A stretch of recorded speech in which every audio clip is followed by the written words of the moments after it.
Assalamualaikum warahmatullahi wabarakatuh. Kami CGP Angkatan 10 dari Kabupaten Jepara, Provinsi Jawa Tengah.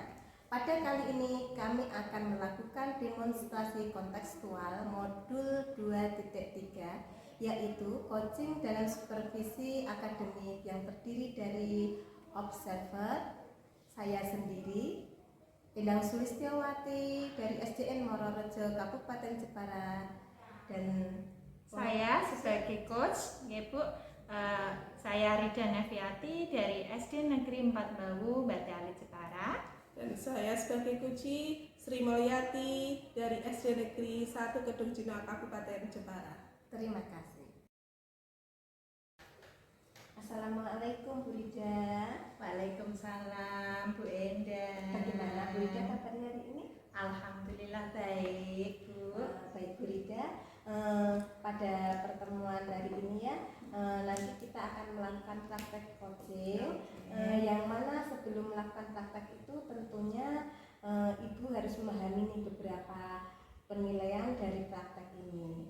Ada beberapa tahapan yang akan kita lalui nanti ya Bu ya. Yang pertama adalah tahapan pra-observasi, di mana pada tahapan ini saya akan mendiskusikan dan menanyakan kepada Ibu tentang kompetensi serta indikatornya ya.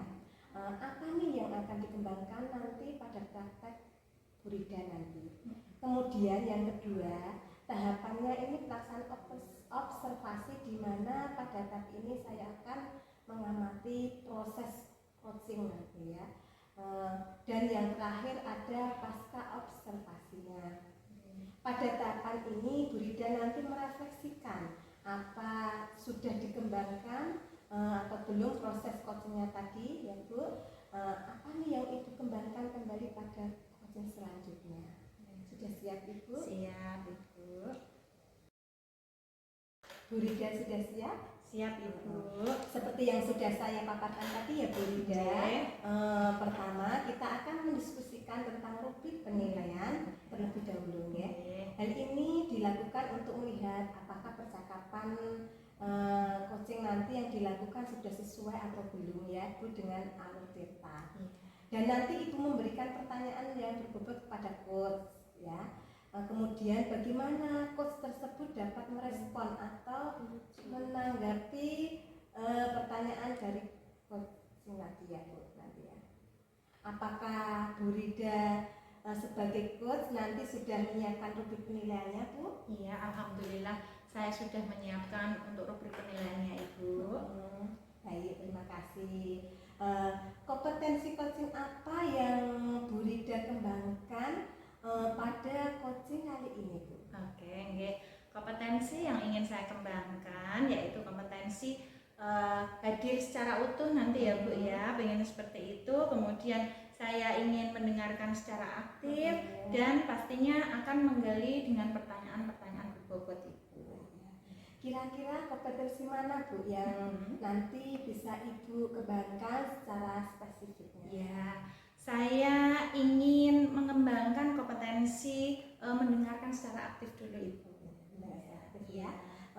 Bagaimana indikator ketercapaian yang Ibu Rida inginkan? Oke, indikator ketercapaian yang akan saya inginkan pastinya ya Bu sebagai coach, saya ingin menggali solusi dari permasalahan yang akan dihadapi coaching.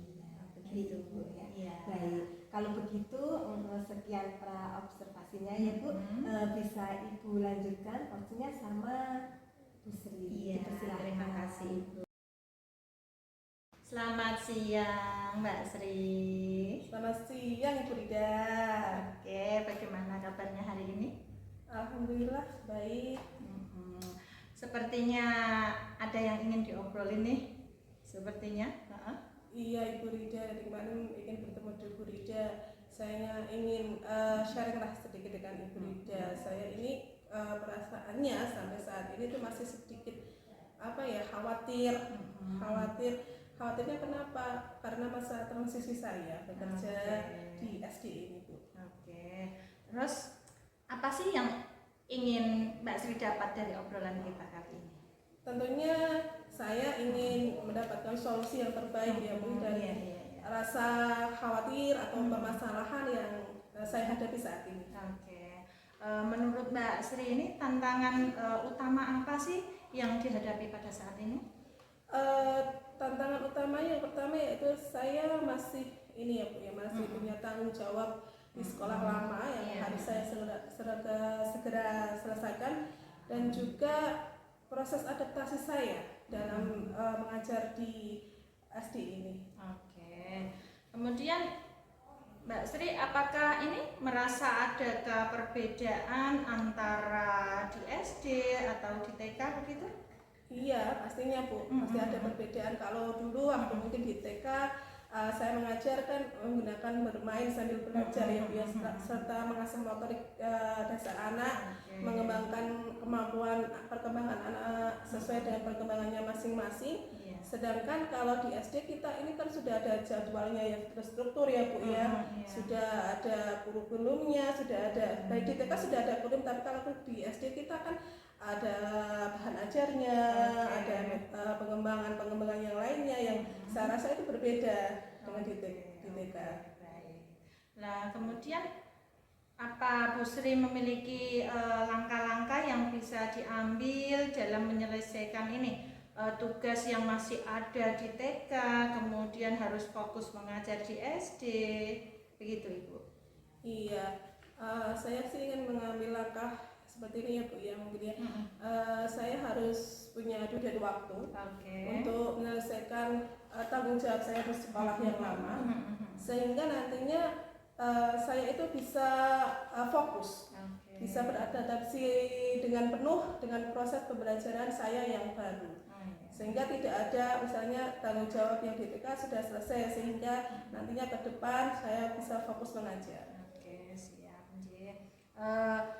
Kapan ini Bu Sri berencana untuk menyelesaikan tugas di SD, kemudian fokus SD ya Bu ya, di TK, kemudian fokus mengajar di SD, ini kapan ini Bu? Iya, oke. Kalau untuk tanggung jawab pekerjaan di TK segera mungkin untuk saya selesaikan, mungkin dalam 1 minggu ini saya akan berusaha semaksimal mungkin untuk bisa menyelesaikannya, agar minggu depan pada saat ajaran baru saya bisa fokus untuk menyiapkan keperluan saya mengajar di SD, menyiapkan pengajaran yang baik, metode yang baik. Jadi anak-anak nanti saya pun bisa mengajar dengan fokus. Kemudian bagaimana Bu Sri akan memastikan bahwa rencana Bu Sri ini dilaksanakan? Kemudian adakah orang yang bisa membantu Bu Sri dalam membantu kemajuan Bu Sri? Iya, pastinya ada ya Bu ya. Ini teman-teman saya di tempat kerja saya yang lama juga saya bisa minta bantuan untuk segera menyelesaikan tanggung jawab saya. Kemudian juga rekan-rekan baru saya di SD yang sangat karena saya baru di SD mungkin harus banyak belajar ya Bu ya, dan memerlukan bimbingan dari teman-teman saya dan juga kepala sekolah saya Ibu. Terus apa nih yang masih ada yang harus diobrolin ini? Masih ada Ibu? Iya, setelah saya sharing sedikit dengan banyak dengan Bu Rida tadi, saya sudah agak menemukan solusi dari permasalahan tadi secara tidak langsung ya Bu ya. Jadi mungkin saya harus mengambil langkah-langkah yang efektif dan tidak menunda pekerjaan. Saya harus segera menyelesaikan tanggung jawab saya yang masih tersisa di sekolah lama saya, sehingga nantinya untuk pembelajaran ke depan ini di SD saya juga bisa fokus, bisa menyiapkan metode pembelajaran yang baik, bahan ajar yang diperlukan, serta bagaimana saya bisa menarik anak dalam metode pembelajaran yang saya lakukan. Terima kasih loh Bu Rida, karena secara tidak langsung ini saya kok kayaknya sudah menemukan sedikit solusi dari permasalahan yang saya hadapi. Alhamdulillah loh Bu Sri sudah menemukan solusinya ya. Senang loh bisa membantu loh Bu Sri ya. Jangan ragu untuk menghubungi saya jika Bu Sri ingin sharing, mau curhat begitu ya Mbak ya. Terima kasih juga Bu Rida yang sudah meluangkan waktunya. Saya tahu Bu Rida pasti sibuk sekali. Saya mohon maaf kalau mengganggu waktunya. Terima kasih ya Bu Rida. Iya, terima kasih Bu Sri. Dari hasil kegiatan supervisi kita kali ini ya Bu, Ya. saya sudah mendapatkan kesimpulan dari pengamatan saya dari percakapan Ibu tadi ya, berdasarkan percakapan coaching tadi yang telah Ibu lakukan dengan Bu Sri tadi ya, sudah sesuai dengan alur Tirta dan lanjutannya bisa melakukan coaching kembali ya Bu. Demikian observasi yang bisa kita lakukan, semoga bisa bermanfaat untuk kita semua. Saya mengucapkan banyak terima kasih kepada Bu Rida dan Bu Sri ya Bu. Ya, Bu. Wassalamualaikum warahmatullahi wabarakatuh. Waalaikumsalam.